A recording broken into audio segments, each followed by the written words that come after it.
নমস্কার, আমি তনু। আমার নতুন একটা ব্লগে আপনাদের সবাইকে অনেক অনেক স্বাগত জানাই। যারা প্রথমবার আমার চ্যানেলটা দেখছেন, রিকোয়েস্ট একটাই, প্লিজ চ্যানেলটাকে সাবস্ক্রাইব করে দেবেন।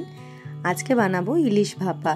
ইলিশ ভাপা বানানো সব থেকে ইজি আর সব থেকে কম সময়ে হয়। আপনারা কিভাবে ইলিশ ভাপা বানান আমাকে কিন্তু কমেন্ট বক্সে জানাবেন। আমি তো সমস্ত কিছু মেখে জাস্ট 10 থেকে 15 মিনিটের জন্য বসিয়ে দিই, ভাপা রেডি হয়ে যায়। আজকে মাসি সব কিছু রান্না করে গেছে, আমি বললাম না, ইলিশ মাছটা আমিই করব, তুমি রেখে যাও। তো সেই মতন করে ইলিশে সর্ষের পরিমাপটা বোঝার জন্য আমি কি করি, ওই 5 টাকা দামের যে সর্ষে গুঁড়ো পাউডারটা পাওয়া যায় ওই প্যাকেটটাই কিনে আনি। ওটার 2টো প্যাকেট দিলাম, সামান্য জল দিলাম, আর জলটা না একটুখানি গরম করে দিই, তাহলে সর্ষের যে তিতো ভাবটা থাকে, আমার মা বলে তিতো ভাবটা কেটে যায়। সত্যিই কিন্তু তাই হয়।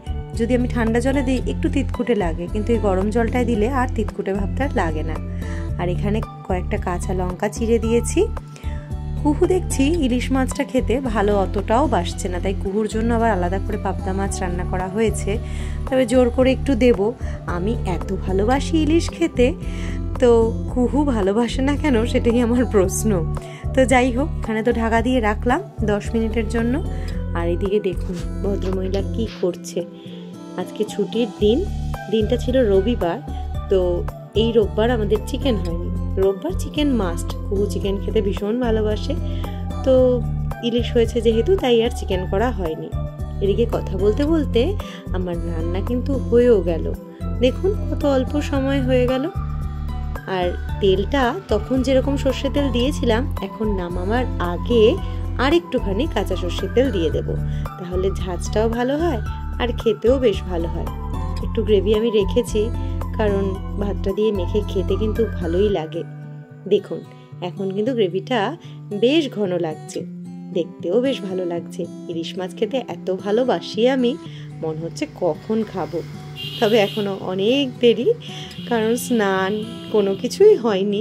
এখন যাব ছাদে জামা কাপড় মেলতে। একটু রোদের মুখ দেখা গেছে, কি বৃষ্টিটাই না হচ্ছে প্রত্যেকটা দিন, বিশেষ করে কুহুদের স্কুল যাওয়ার সময় আর ছুটির সময়।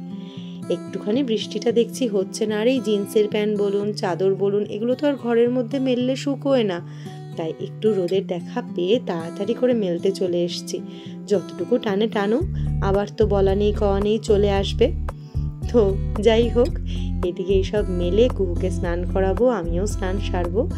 তবে দেখুন আকাশটা কি অপূর্ব সুন্দর লাগছে। ওই যে দুর্গাপুজোর আগের আকাশটা, ঠিক ওরকমটাই যেন লাগছে। তবে ভালো লাগতে লাগতে এখন বলতে না বলতেই এমন বৃষ্টি শুরু হয়েছে, এই মুহূর্তে রোদ, পর মুহূর্তেই মুষলধারে নেমে যায়। এটা কি বানিয়েছি?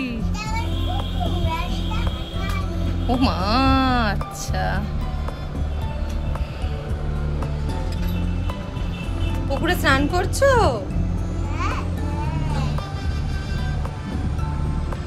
যাক, এদিকে কুহু খেলতে খেলতে আমিও স্নানটা সেরে চলে আসি। আর এই যে আমার মেয়ে যে কবে নিজে ফল চিবিয়ে খাওয়া শিখবে ভগবানই জানে। এখনো সবটা ওকে রস করে দিতে হয়, তাও দৌড়াতে হয় ফল খাওয়ানোর জন্য। আর আজকের আমাদের স্পেশাল ডিশ হচ্ছে এই ছেঁচড়ার তরকারিটা। নামটা শুনতে যতটা খারাপ, খেতে তরকারিটা ততটাই সুস্বাদু। আশা করি সবাই মোটামুটি এই তরকারিটা সম্পর্কে জানেন। আমি না আগে খেতাম না, তবে যবে থেকে খাওয়া শুরু করেছি, এতটাই ভালো লাগে, সাথে অন্য কিছু থাকলে মনে হয় না আর কিছু খাই। অসম্ভব সুন্দর বানিয়েছে মাসি তরকারিটা। ইলিশ মাছের মাথা দিয়ে যেহেতু হয়েছে, আরও স্বাদ দ্বিগুণ হয়ে গেছে। আর মনে হচ্ছে না আজকে সর্ষে দিয়ে কিছু ইলিশ মাছ খাই। ইলিশ মাছটা সাইডে নিয়ে নিয়েছি ঠিকই, খাবো তো বটেই, তবে এই তরকারিটা অপূর্ব লাগে খেতে। যারা খাননি এখনো পর্যন্ত তারা কিন্তু অবশ্যই ট্রাই করবেন। আর আজকের ব্লগ খেতে খেতে শেষ করে ফেলি, চটজলদি খাওয়াটাও শেষ করি। আপনাদের ব্লগ কেমন লাগলো সেটাও আমাকে অবশ্যই করে জানাবেন। আর নতুন হলে প্লিজ চ্যানেলটাকে সাবস্ক্রাইব করে দেবেন। সবাই খুব ভালো থাকবেন, সুস্থ থাকবেন, টাটা।